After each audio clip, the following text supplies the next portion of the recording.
A gente volta a falar sobre o coronavírus, o distanciamento social e esse cenário ainda incerto da pandemia tem provocado alterações na nossa rotina, na nossa forma de encarar o dia e também nas nossas noites de sono, hein?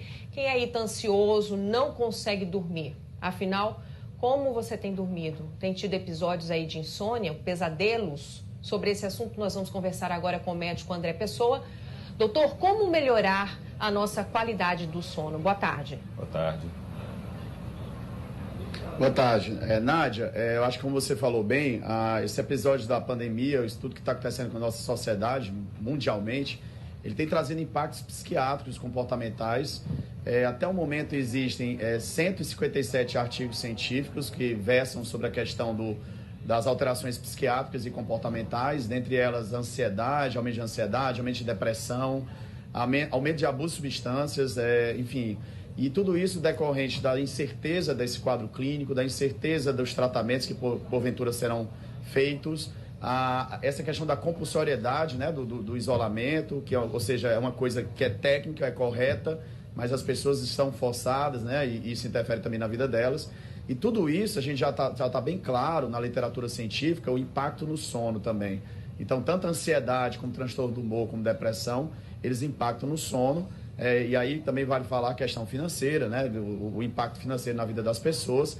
E aí é uma bola de neve, né? Porque se você tem um impacto no sono, do início do sono, ou durante o meio do sono, você tem uma piora, né, da questão da ansiedade, do transtorno do humor, você tem uma baixa da imunidade, você tem todo um problema que é relacionado que o próprio transtorno do sono, a privação de sono, sono mal dormido, né, mal executado, ele vai piorar essa situação toda. Então é uma bola de neve muito complicada para as famílias, né, que estão vivendo agora. Bom, doutor, isso está posto, né? Isso é o tipo de coisa que a gente tem vivenciado no dia a dia, muitas famílias têm passado por isso. Agora, como tentar lidar da melhor maneira, né?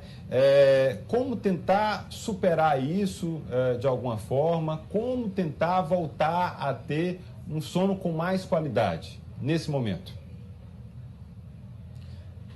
Luiz, a gente tenta, existe um ditado popular que eu acho bem apropriado para várias situações da nossa vida, que é quando a vida te dá um limão, a gente tem que fazer uma limonada. Então, acho que aproveitar, primeiro, ter uma organização, quem está em casa tem a oportunidade, né, o privilégio de estar trabalhando em casa, ele tem que criar uma rotina organizada e que ele consiga separar as horas dos dias que ele está trabalhando e separar as horas do dia que ele tem que aumentar o convívio familiar dele. Então, essa própria troca de afeto que existe na família, esse maior convívio que a gente, né, está tendo com os nossos familiares, com nossos filhos, enfim, todas as pessoas que nos cercam, isso já seria uma forma de higiene mental. Outra medida interessante seria a própria prática de atividade física dentro de casa, né? Então, hoje a internet está cheia de tutoriais de como praticar atividade física em casa, e a gente sabe que a atividade física é fundamental, e ela já também, comprovadamente, cientificamente, ela melhora a ansiedade, ela tem um efeito benéfico também sobre os transtornos do humor. E existem outras técnicas também bem efetivas, como, por exemplo, a meditação, mindfulness. Então, tudo isso, a leitura de livros. E, de certa forma, Luiz, tentar mensurar esse excesso de informação acerca da Covid. Eu acho que isso, em excesso, na mente das pessoas, pode acentuar, muitas vezes, esses transtornos psiquiátricos e comportamentais. Agora, doutor, então as atividades que eu praticar durante o dia ou então a minha alimentação podem interferir na minha qualidade do sono? Totalmente. Isso aí é uma coisa... então, eu preciso manter uma das coisas básicas na qualidade do sono a regularidade. Então, a gente tem que manter essa regularidade. A hora que eu vou deitar, a hora que eu vou acordar. E essa regularidade ela deve ser mantida independentemente de que fase nós estamos. Se a gente está num período de trabalho, se a gente está no período de férias, se a gente está no período de pandemia. Então, essa organização já é meio caminho andado. A outra coisa sempre importante lembrar, além da regularidade, é a higiene do sono. Então, evitar tudo que possa me excitar na segunda metade da noite, como, por exemplo, filmes, lives, né, e essas coisas que estão entrando noite adentro, uso de bebidas alcoólicas em excesso. Então, tudo isso ele pode atrapalhar o uso de eletrônicos, né, pelas crianças, digitais, iPhone, tablet. Então, isso tem que ter um regramento também, mesmo estando na pandemia, que a gente tem menores opções de lazer, por exemplo.